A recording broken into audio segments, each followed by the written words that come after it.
By the early 1970s, the foundations of Australia's child removal system were no longer secure. What had once operated quietly under the language of welfare and assimilation was increasingly exposed to public scrutiny. This shift did not come from within government. It came from those who had lived through removal. Across Australia, adults who had been taken as children began to speak openly about their experiences. Many had spent decades carrying silence, unsure whether their stories would be believed, or whether speaking would cause further harm. What they described challenged everything the state had claimed. They spoke of being taken without explanation, of siblings separated and never reunited, of institutions that punished culture and withheld affection, of foster homes where identity was denied, and questions about family were discouraged or forbidden. These were not isolated accounts. Patterns emerged.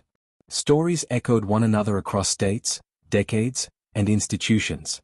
At the same time, Indigenous organizations grew stronger and more coordinated. Legal services, land councils, and community groups provided platforms for testimony and advocacy. For the first time, removals were discussed not as welfare decisions, but as systemic injustice. Government language began to shift, cautiously. By the mid-1970s, assimilation was officially abandoned as policy. It was replaced by rhetoric emphasizing self-determination and cultural recognition. But this change was largely symbolic. Removal practices continued under different frameworks, and past harms remained unaddressed. What changed was visibility. Researchers and journalists began accessing welfare archives. Academic studies documented the scale of removals and their long-term effects.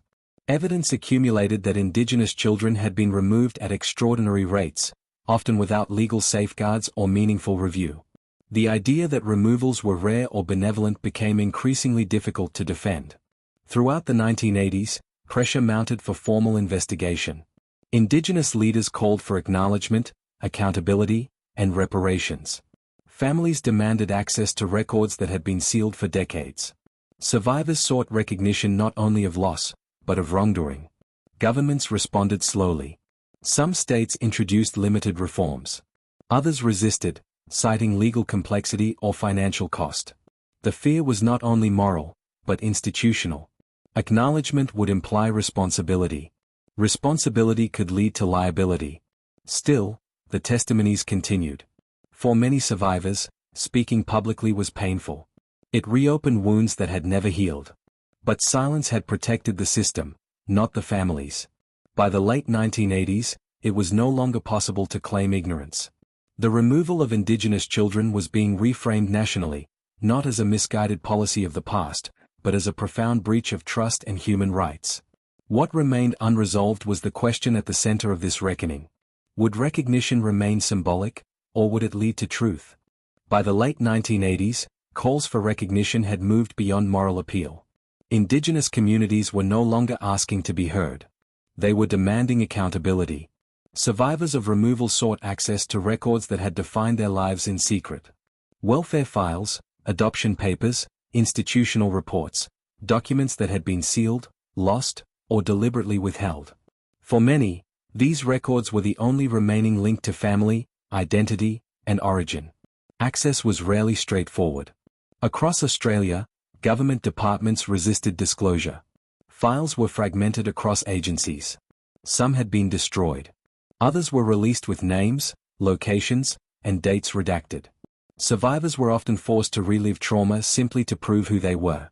Yet the demand for truth did not fade. Indigenous organizations documented hundreds of testimonies describing forced removal, abuse, withheld wages, and lifelong harm. These accounts revealed patterns that crossed state borders and decades. What governments had framed as isolated welfare decisions were exposed as a coordinated national practice. Pressure intensified throughout the early 1990s. Legal challenges questioned the legality of past removals. International human rights bodies began scrutinizing Australia's record. Journalists published investigations that brought survivor voices into mainstream media. Public understanding began to shift. The central claim was no longer disputed. Indigenous children had been removed because they were Indigenous. Faced with mounting evidence, the federal government could no longer rely on silence or denial. In 1995, It announced a national inquiry into the separation of Aboriginal and Torres Strait Islander children from their families.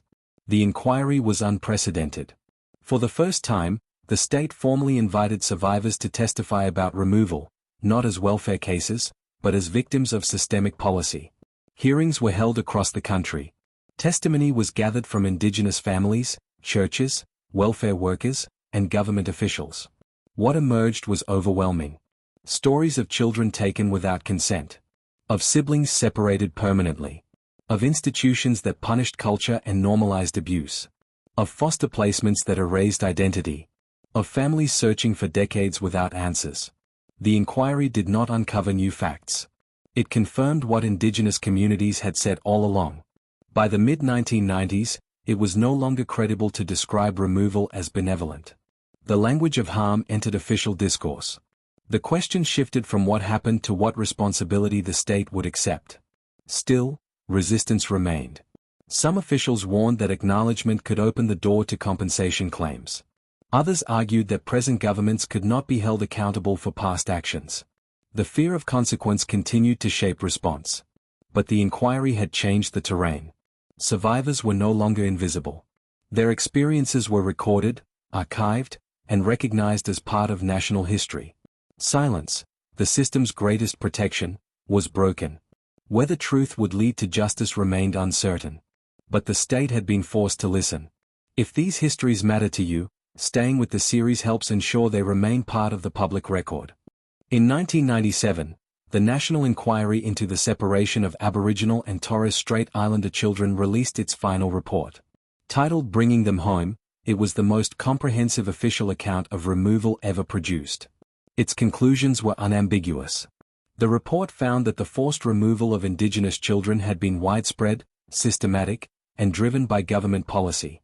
It documented how children were taken without consent, placed into institutions or foster care, denied contact with family, and subjected to long-term harm that extended across generations. For the first time, the state acknowledged that removal was not an accident of welfare, but an intentional practice. The report also made a critical legal finding, that many removal policies constituted violations of fundamental human rights, including the right to family, culture, and identity. In some cases, it argued, removal met the definition of genocide under international law. These were not symbolic words. The inquiry issued 54 recommendations, calling for formal apologies, reparations, access to records, family reunification services, and long-term support for survivors. It emphasized that acknowledgement alone was insufficient without action. Public reaction was divided. For many Indigenous families, the report offered validation long denied. Their experiences were no longer dismissed as exaggeration or grievance. They were recorded as fact. For others, the report reopened wounds. Reading testimonies in print did not undo decades of loss. Recognition did not return children. It did not restore language. It did not repair relationships shaped by absence. Government response was cautious. Some state governments issued apologies. Others expressed regret without accepting responsibility. At the federal level, acknowledgement stopped short of a formal apology for years. Officials argued over terminology, liability, and the limits of accountability. The gap between truth and justice became clear. While the report shifted national understanding, it did not dismantle the legacy of removal. Survivors continued to face barriers accessing records. Compensation schemes were limited or non-existent. Many families remained separated, their histories fragmented across sealed archives. At the same time, public debate intensified. Some commentators challenged the report's findings, questioned survivor testimony, or argued that contemporary standards should not be applied to the past. This resistance revealed how deeply contested the history remained. Yet something irreversible had occurred. The stolen generations were no longer hidden within bureaucratic files. They had entered national consciousness. Schools began teaching the history. Museums documented it. Public institutions acknowledged it. But acknowledgement came with discomfort. The report forced Australia to confront a reality that challenged its self-image as a fair and benevolent society. It revealed that harm had been carried out not by rogue individuals, but by laws, departments, and ordinary procedures. For survivors, the aftermath was uneven. Some found family members after decades apart. Others discovered that records had been destroyed. Some received support. Many did not. Truth, it became clear, was not closure. By the early 2000s, the national conversation had shifted from denial to recognition, but the deeper questions remained unresolved. How should responsibility be shared across generations? What does justice look like for harm that cannot be undone? And who decides when an apology is enough? The inquiry answered what happened. It did not decide what should follow. That question would shape the final chapters of the Stolen Generations story.